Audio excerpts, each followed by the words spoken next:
Now, as Halloween is around the corner from now, I am going to be taking a look at a classic FPS franchise that pioneered the FPS genre in the 1990s. Well known for being one of the most violent, controversial and over-the-top franchises and shooters ever, this one is considered to be by many to be one of the most important, influential and one of the best games ever created to date. Well, with Halloween being around the corner, it is time for me to go through the Doom games. Yep, ID Software's notable flagship franchise alongside other shooters.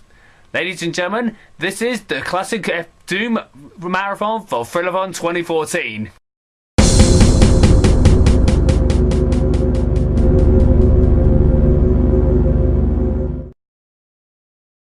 Goodness me, was it that long since this game's release? Anyway, Doom was one of the games that pioneered the FPS genre in the 1990s, and my goodness, it shows its age by now, but it's still fun to play. Okay, just to give some back history first about how the game was created. After the finished development of Wolfenstein 3D and its prequel, John A. Carmack developed a 3D graphics engine which was then called the Doom engine. After having seen a scene in the film The Color of Money, which one of the characters played by Tom Cruise said the word Doom, Carmack would implement the title name, and the theme of the game was influenced by Aliens and Evil Dead 2. When the game was released at the tail end of 1993, the game sold really well and was well received by critics and was considered to be one of the most important and influential titles in video gaming history. But it was also met with controversy over its violence, gore and satanic imagery. I myself first played the PS1 version back in late of 2001, but because I'm going over the series in chronological terms, I'm going to start with the PC version. But because I haven't got fraps to record the footage of the PC version, I've decided to play this on the PSN downloadable Doom Classic Complete, which is of course the PC version only from a downloadable console on the consoles. So enough chit chat, let's time to start this off. Okay, for the story, nothing much is told except for when you complete the episodes, but I'll tell as much as I can. An unnamed space marine, aka Doom Guy to many of the fans, is sent to Mars after allegedly assaulting his commanding officer and is part of the Union Aerospace Corporation, also known as the UAC. But one day, experiments on Gateway travel go horribly wrong as computer systems on Phobos malfunction. Deimos disappears in thin air, and all UAC personnel are either killed or possessed as zombies. Doom Guy then springs into action by heading to Phobos in knee-deep in the dead, and goes through the laboratories, high-tech military bases, and geological anomalies until he finds a gateway that leads to Deimos, but he gets outnumbered by demons. He however survives the altercation and goes through the installations and temples of Deimos, which have been captured by demons in the shores of Hell. Not long afterwards, he encounters the Cyber Demon, in which after a titanic duel, Doom Guy then prevails and finds out that Deimos is now floating above Hell. After getting into the surface of Hell, starting off the events of Inferno, Doom Guy forces his way through the Hell Army and battles against the Spider Mastermind, which was responsible for the planned invasion of Earth. After the battle was won by Doom Guy, he makes his own way back up to Earth via a hidden doorway, only to find out that Earth is already invaded by Hell, with the game ending in a cliffhanger. Although the gameplay tells the story mostly, it was done in a simple manner in terms of survival horror, with the central character having to fight to survive. So I think it was done well for 1993 standards. However, story doesn't matter in games this old, so let's tackle the most important aspect, the gameplay. Doom has a very simple premise in the gameplay department. You go through hallways with a pistol and a brass knuckle melee attack to begin with, but as you progress, more weapons will be available to you as you can possibly find them.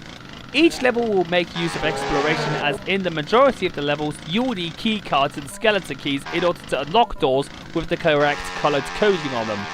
Each stage has differing circumstances and requirements in order to progressing through, but the main goal is all the same. Get to the exit, flip the switch, and you move on to the next stage. Each level has secrets hidden in them, so you can find extra health and armor, weapons that can be obtained earlier, or even special items to help you. Weapons in this game includes the shotgun, very powerful, very effective close range. Rocket launcher, extremely powerful, but please don't get too near an enemy when you're firing one of the rockets because it will be a bad idea. The chain gun, which will fire bullets in a rapid succession so that demons cannot get to you that easily. And the plasma gun, which fires off energy shots and is absolutely powerful. But the best weapon of the lot has got to be none other than the BFG 9000. It may use 40 energy cells, but my god, it is powerful as hell. You will need that gun as soon as you can possibly can in the later stages of this game.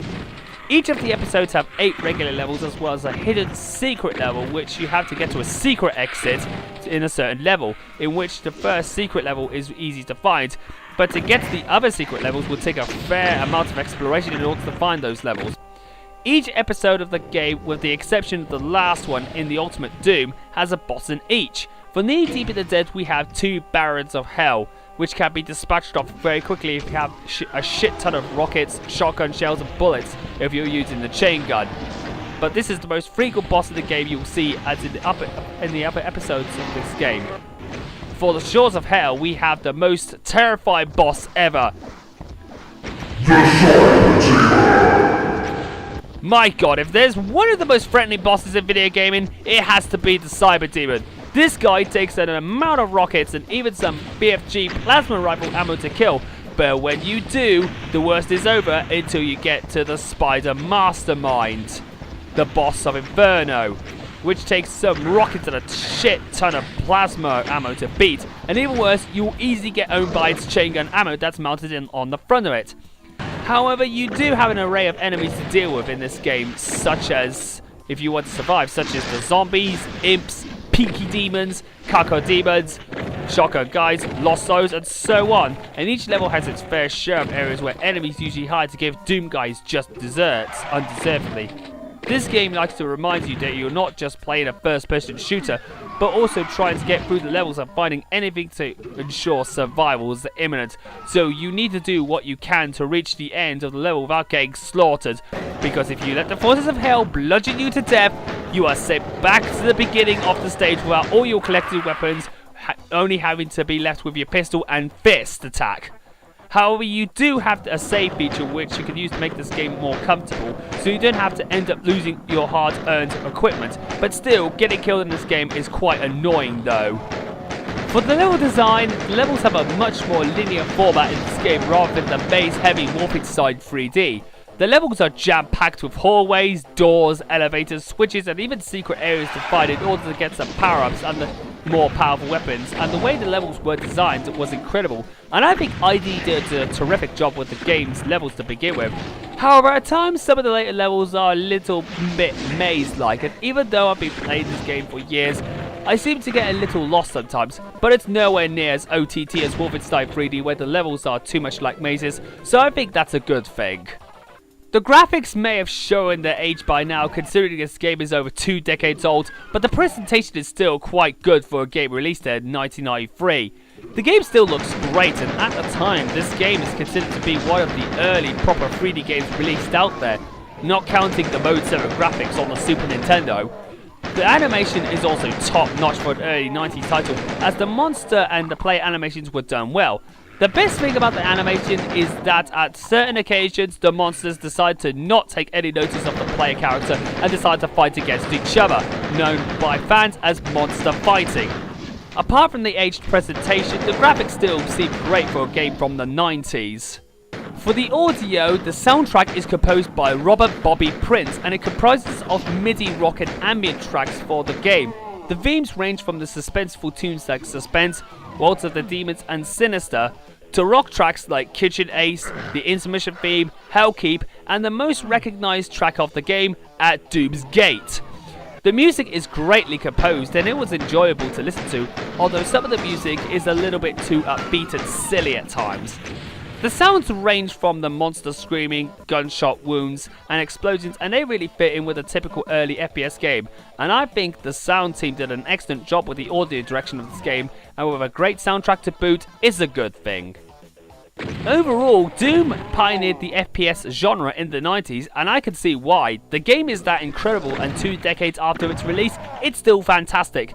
The game has an impressive amount of monster slaying shooting goodness, a lot of secret areas to uncover, a great soundtrack, some impressive animation, as well as this being one of the early 3D games of the 90s, it's no wonder why people still regard this as one of the most influential video games of its time. If you are playing this game now, you are playing one of the best FPS games ever made. And so I'm going to give Doom for the PC version a 9.4 out of 10. But we're not done yet in this part. As the game was a critical and commercial success, the game was ported to numerous consoles, not counting the Xbox 360 or the PS3, as these actually had digital platforms, and the fact that they were the original game with everything left intact. There are two versions I'm going to look at in this review. One version that is going to be absent is the Atari version, as I haven't had any experience with that. And if anybody knows where the PlayStation 1 version is, unfortunately, it'll have to wait until the next one because I can't fit it in. Also, it has the second Doom, portion of the second Doom in, so it'll have to wait. Sorry about that, folks. But of course, on with the first port. Okay, firstly, we're going to be covering the 32X version because of it being released before the Super Nintendo and PS1 having their own ports. Firstly, the game plays exactly like the original, but with the Mega Drive having only 3 buttons and a limited amount of options, each button has its own alignment, and that meant many control configurations had to be cut. I'm going to say this, I think this port was poorly done because of a number of issues I have with it. Okay, firstly, the game is missing a chunk of its levels from the original, like 11 levels from the original version, and over half of it if you count the Ultimate Doom, and I think that's quite lazy of Sega to not include a good number of the game's maps. Another issue I have is the animation, which only shows the front of the monsters, and many Dooms criticise how the monster fighting was adored by the Doom franchise, so only to... I know it is limitations that had to be applied, but goodness gracious, could you actually keep the fighting in there? Goodness gracious me.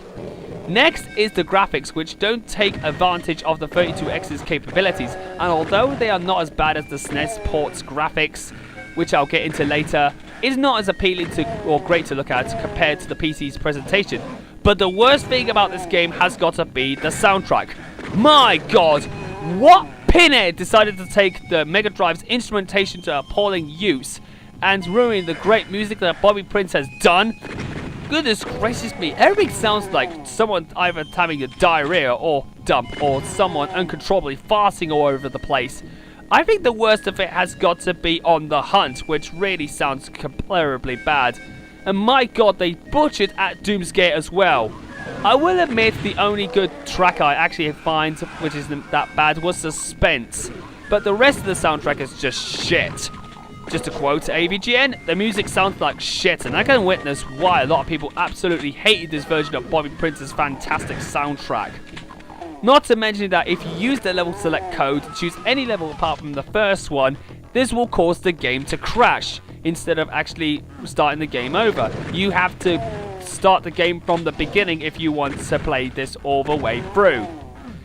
I will admit this right now, this has got to be the worst port of Doom I've ever experienced so far. And if it wasn't for the soundtrack or the lack of levels, or even the monster animations being that woeful, it would have been a great port. But with the problems I hear, it's not all that good. No, it's quite a bad port. So with that being said, I'm going to give this a 4 out of 10. Now to look at the Super Nintendo version, which was released in 1995 by Williams Entertainment. Now to start off, the controller has more buttons compared with the Mega Drive counterpart, which means the player can find it more easier to play this game. The game has much more levels than its 32X counterpart and contains all 3 episodes along with the Cyber Demon and Mastermind, although 5 levels had to be cut out due to limitations, I believe. Also, the music is more listenable too, as the violin orchestral sound chip of the Super Nintendo makes it more ambient than the PC original soundtrack. However, if I have the biggest plague of the game to actually criticise is the graphics. First, the presentation looks more blurry than the 32X versions and PC versions, and at times the frame rate can lag the game quite a bit, meaning sometimes controlling Doom Guy in this port is a bit weird. Also, like the 32X version, the sprite animation only shows the front of the monsters, meaning again, no monster fighting, and I'm really disappointed, Williams. I'm going to say this right now, and I know people are going to hate me for this, but I think the Super Nintendo version of Doom is technically superior than that of the 32X version. But I do have to say it's still a far cry from the original PC version. I'm guessing because of the poor graphics and frame rate problems prevent this from being a good Doom port. But for one on its own, it's okay, if a little ragged around the edges. I'm going to give this port a 6 out of 10, just to be on the fair side. As you can probably tell, Doom is an absolutely fantastic game, and I absolutely think that why can't any FPS nowadays be like this? It just makes me quite sad to say that we haven't seen any good FPSs become on the level of the classics like Doom is. With that being said, the classic games of the FPS genre could always be great and regarded as classics. And you could probably tell Doom absolutely pioneered it in the 90s. I know there are some FPSs that are good out there nowadays, but they just aren't in the same level as Doom. And that's the way it is.